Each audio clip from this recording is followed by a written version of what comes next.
Rifah TV. Ahlan wa sahlan Ustadz Marzuki Imron yang kita dan masyarakat lebih mengenalnya dengan Ustadz Naruto. Selamat datang di pondok kami, Pondok Pesantren Rifah Islami. Pak Ustadz, panjenengan kan kalau saya hitung sudah 3 kali datang ke pondok ini atau mampirlah minimal di sini. Dari kehadiran pertama, kehadiran kedua, sampai hari ini kehadiran ketiga, tentu ada kesan, pesan, bahkan nasihat yang disampaikan ke kami. Monggo, monggo.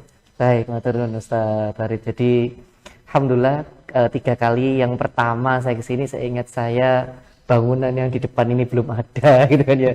Masih masjid itu saja. Iya, nggih. Masih masjid, tapi itu pun padahal bangunannya belum ada, tapi struktur, artinya bukan struktur bangunan, tapi struktur aktivitasnya sudah ada. Saya ingat betul, bangunannya belum ada, tapi pelajaran untuk menghafal Al-Quran sudah mulai ada. Pelajaran tentang Al-Quran sudah ada di serambi-serambi masjid. Nah, saat itu malah saya merasa, saat itu belum jadi pondok. Saat itu saya merasa begitu. Tapi ketika beberapa tahun yang lalu, 2 atau 3 tahun yang lalu saya kesini pas COVID itu mampir mau sholat gitu, sudah mulai ada beberapa bangunan. Terus saya malah kesini hari ini kaget lagi, bangunannya makin banyak.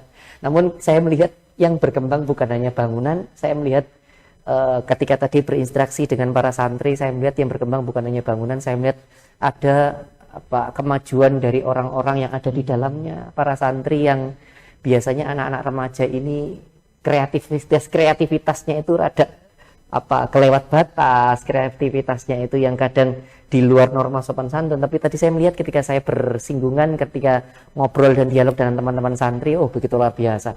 Meskipun mereka kreatif, ya diajak guyon ya guyon, tapi sopan santunnya, penghormatan terhadap orang yang lebih tua, waktunya guyon ketawa, waktunya serius diem gitu nggih. Dan mereka tahu betul tidak ngobrol dengan sesama temannya, menghormati orang yang ada di bajar depan. Karena sekarang Ustadz, karena nyuwun sewu, saya sudah keliling di berbagai macam sekolah dan pesantren di Indonesia ini mencari anak-anak remaja yang dia kreatif tapi masih santun itu susah. Yang kreatif tidak santun ada, ataupun yang santun tidak kreatif itu ada. Tapi cari yang kreatif dan santun itu yang susah. Dan alhamdulillah tadi saya melihat teman-teman ini sepertinya insya Allah jadi orang-orang yang kreatif dan santun. Amin, amin, amin. Ya semoga kedepannya bukan hanya kreatif dan santun, tapi bisa berkembang menjadi manfaat bagi lingkungan sekitar. Mudah-mudahan kehadiran panjenengan menambah keberkahan buat kami. Amin, amin. Nasihat buat kita. Baik, Masya Allah. Semoga, ya ini bukan nasihat, ini saya siapa menasihati beliau dan para santri. Tapi sekali lagi buat wali santri atau buat orang-orang yang mungkin ketika melihat video ini agak ragu ini pondoknya seperti apa, betul nggih? Insya Allah kalau saya melihat dari bagaimana wali santrinya, bagaimana cara santrinya memperlakukan tamu, bagaimana cara santrinya mendengarkan orang berbicara, terlihat bahwa produk intinya berhasil. Karena produk inti pendidikan itu bukan hanya sekedar ilmu, tapi produk inti dari sebuah pendidikan itu tingginya akhlak. Dan insya Allah saya melihat di pondok ini akhlaknya begitu luar biasa. Alhamdulillah. Terima kasih. Jangan bosan-bosan datang. Insya Allah. Demikian. Assalamualaikum warahmatullahi wabarakatuh.